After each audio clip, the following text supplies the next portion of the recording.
I'm Tracy Sabol tonight on EWTN News Nightly, bringing change. The latest on President Trump's second full day back in office amid a flurry of executive orders. We're at the White House. Snow show. Winter weather blankets parts of the southern United States. A closer look at the historic storm. Ready, set, march. With just days until the 52nd annual March for Life, we examine a push to boost adoption in the United States. Plus, be not afraid. Pope Francis has a surefire way for the faithful to overcome their fears.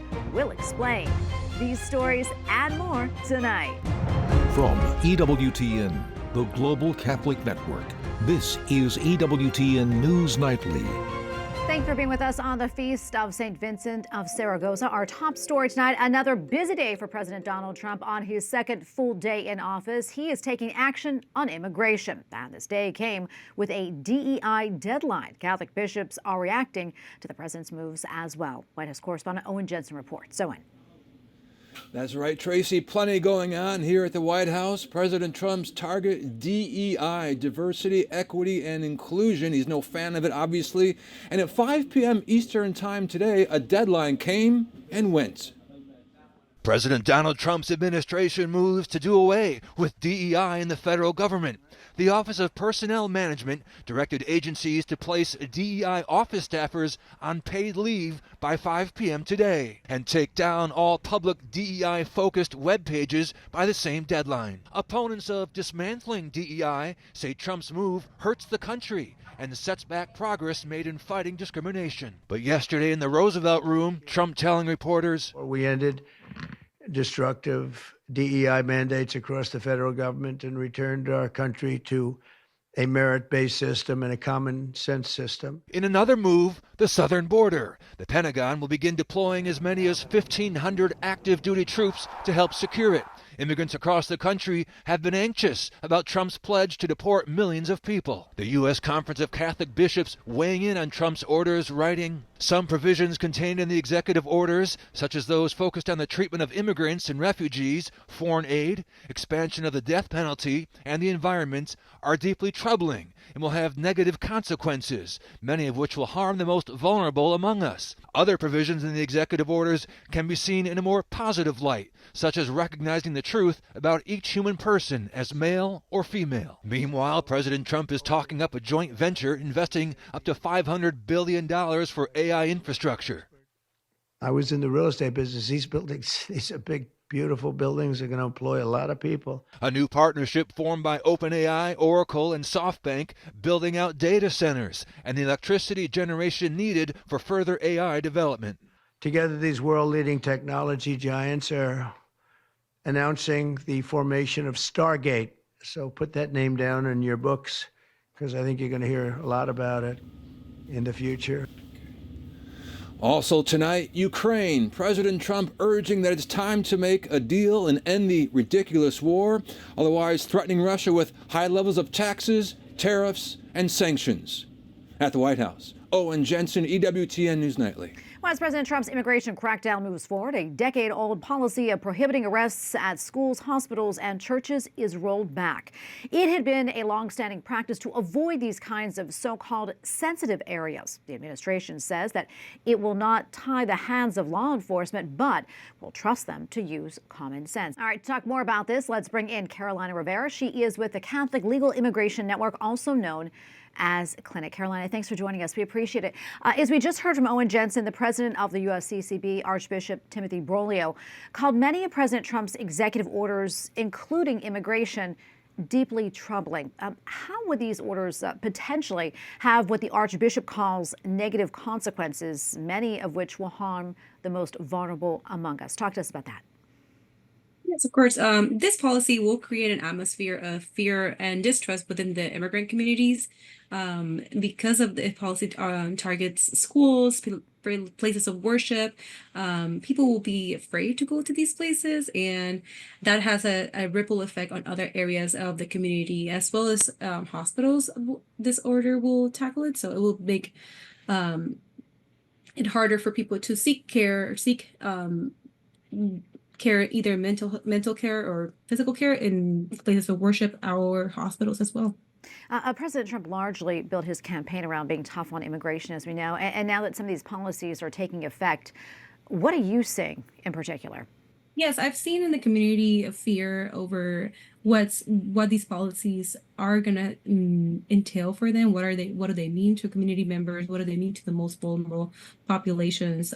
We at Clinic, we follow our Catholic social teaching. So following that, we've been reaching out to the community and letting them know what they can do to feel safe and what actions they can take in that area. But the general consensus is fear and mistrust in the government.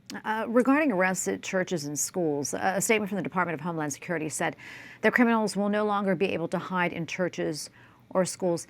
Can you talk to us more about that? And from your experience and what you have seen, is this something that's commonplace? No, from my experience, it is not common to have individuals that have committed crimes and at places of worships or schools.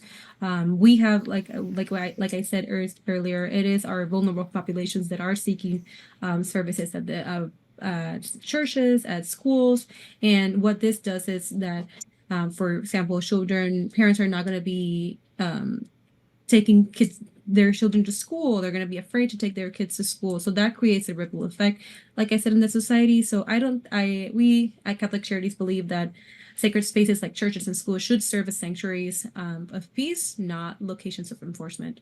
All right, Carolina, thank you so much for weighing in. We appreciate it. Of course, thank you. Thank you for having us.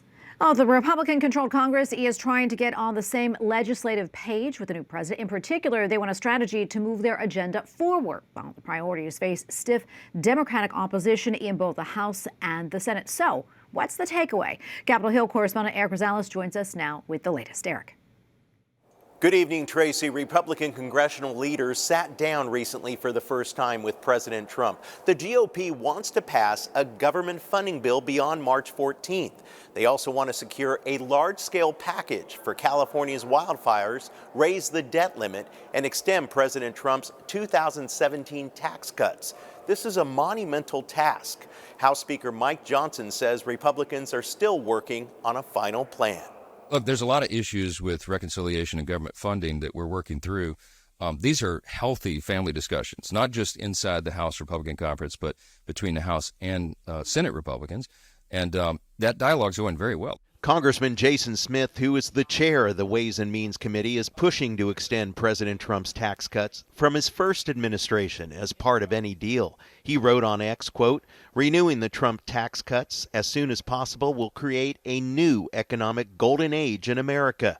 He adds it will put money in the pockets of Americans and small businesses. Speaker Johnson adds that any package needs to include key economic progress. Our team is the fiscal responsibility team, and we are worried about the nation's national debt, the unprecedented levels. We're worried about running deficits every year, and we have an opportunity to address that and fix it. And reconciliation is the mechanism by which we can do it most efficiently and effectively. Democrats claim Republicans are trying to politicize issues. For example, they accuse the GOP of putting conditions on any California fire relief aid. We need to get disaster relief to the disaster victims in California and not condition aid. We have never done that before in the United States of America.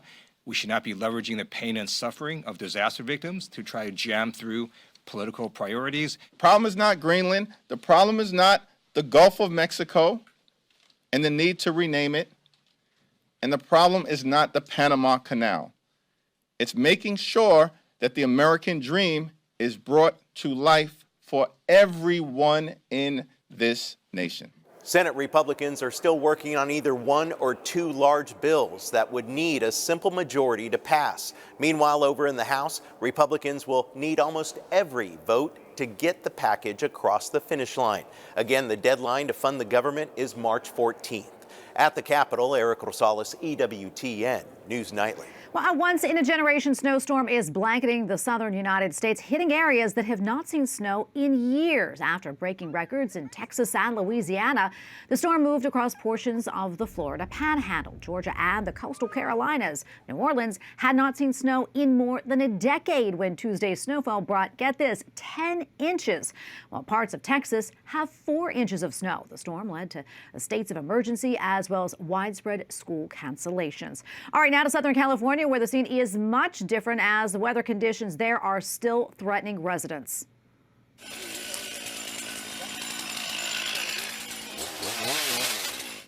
The mayor of Los Angeles ordered crews to remove vegetation and install flood control infrastructure as a small amount of rain is expected and could create mud and debris flows. Officials say this is a good practice run as the region could face this threat for years. Okay, now to Turkey, where at least 79 people are dead following a devastating fire after a fire broke out at a popular ski resort.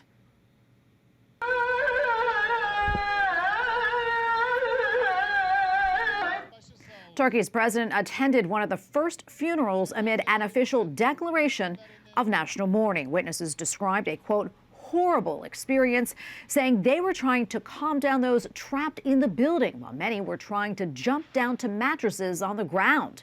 The cause of the deadly fire remains under investigation. While the United Nations Secretary General praises the ceasefire in Gaza and the release of hostages. The negotiations were dragging. And then all of a sudden it happened. I think there was a large contribution of the robust diplomacy of the, at the time, President-elect of the United States. Now, the Secretary General made the comments at the World Economic Forum's annual meeting. He added that if the ceasefire holds, the hostages will move forward with release and a distribution of aid can take place. He says this success story, quote, must translate itself into a success story in the next phases. Pope Francis also weighed in, saying that he spoke to the Catholic community in Gaza, adding that the 600 people there were enjoying a meal of chicken and lentil peas. And we have a lot more still to come here on EWTN News Nightly, including a royal mistake, why one tabloid is being forced to apologize to Prince Harry. And women experiencing unplanned pregnancies often think there are only 2 options to keep or to abort, but there is a third option that is still pro-life. That and more coming up.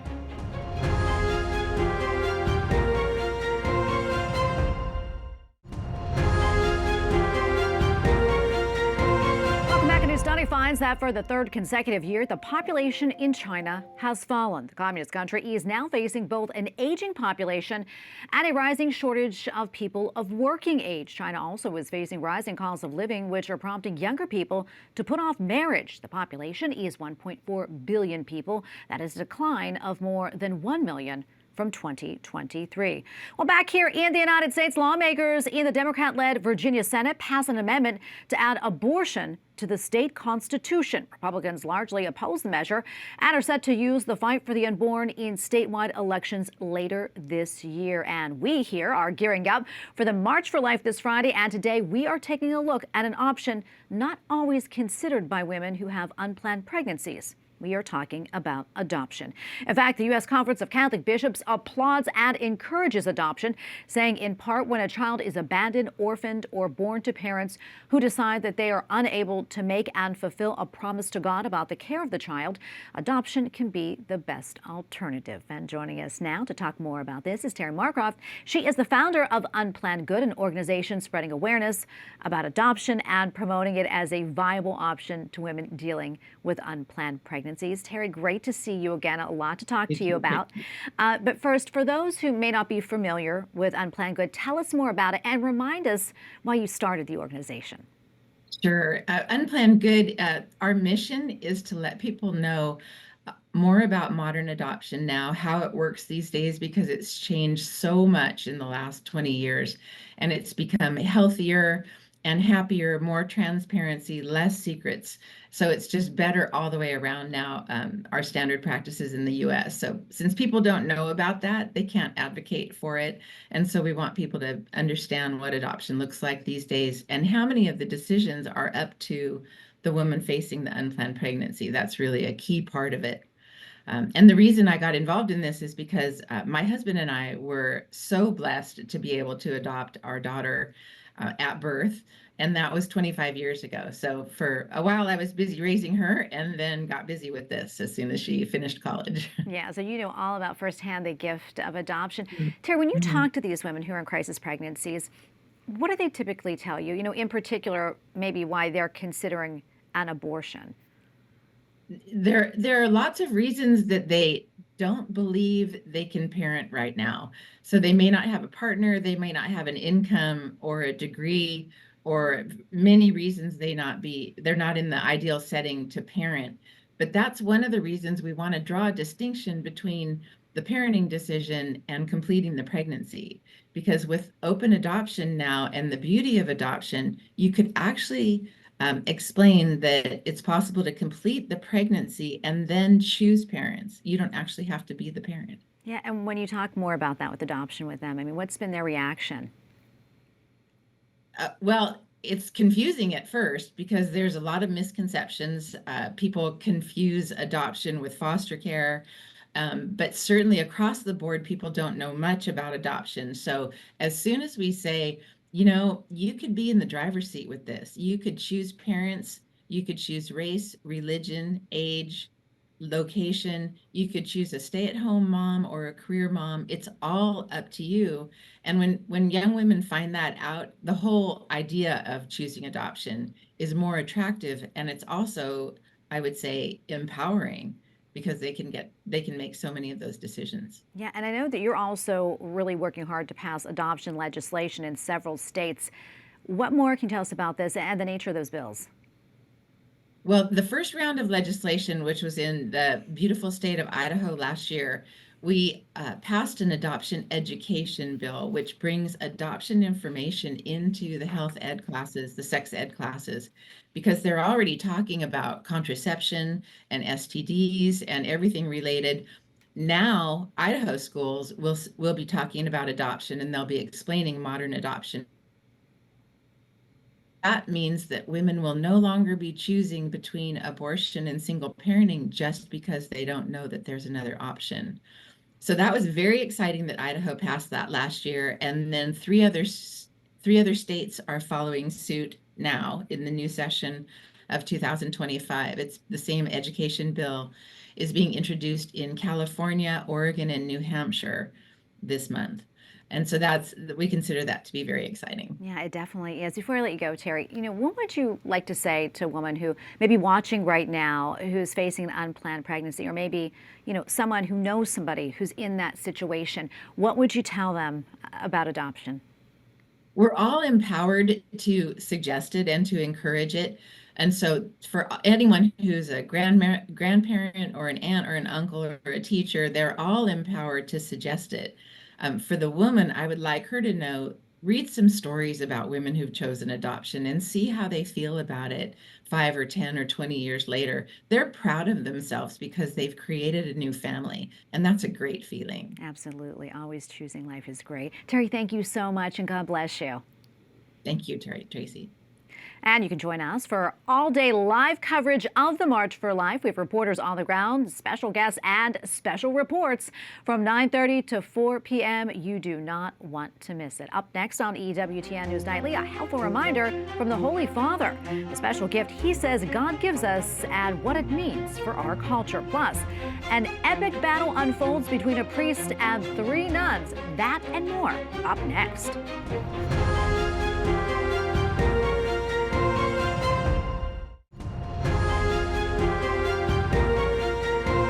Thanks for staying with us. Prince Harry claims a major victory from tabloid newspapers in the United Kingdom owned by Rupert Murdoch. The ruling says that The Sun, Murdoch's flagship tabloid, engaged in illegal practices like phone hacking as part of an invasion of privacy lawsuit. News Group also offered a full apology for years of unlawful intrusion, both on the prince and his mother, the late Princess Diana. On top of the apology, the paper also is set to pay a substantial settlement.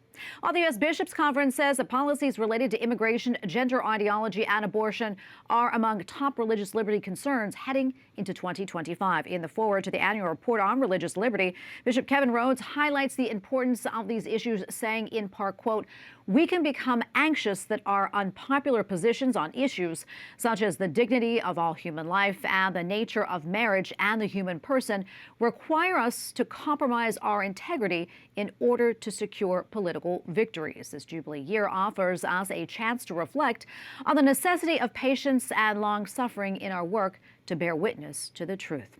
Pope Francis reminds the faithful that among the gifts we receive from our Lord is the ability to overcome fear. Sempre la presenza del Signore ci dà questa grazia di non temere. In his weekly talk at the Vatican, the Holy Father said that those who hope in God will never have reason to fear, adding that he tells us to keep going regardless of what is going on around us. Pope Francis also encourages us to be like the Blessed Virgin and open our ears, our hearts, and our lives to God. Well, finally tonight, as the southern U.S. deals with a major winter snowstorm, a snowball fight broke out at a Catholic parish. They had some fun there, as you can see. Some religious sisters and a priest at St. Catherine of Siena took part in the fight during this historic storm. His video right here was shared on the church's Facebook page, saying that Father Tim took on the three nuns. There is no word yet who won. He's definitely outnumbered, and they're definitely having a ball. Love to see that. And we thank you for watching tonight. Remember, you can follow us on social media, Facebook, X, and Instagram at EWTN News Nightly. I'm Tracy Sabol. Good night, and God bless.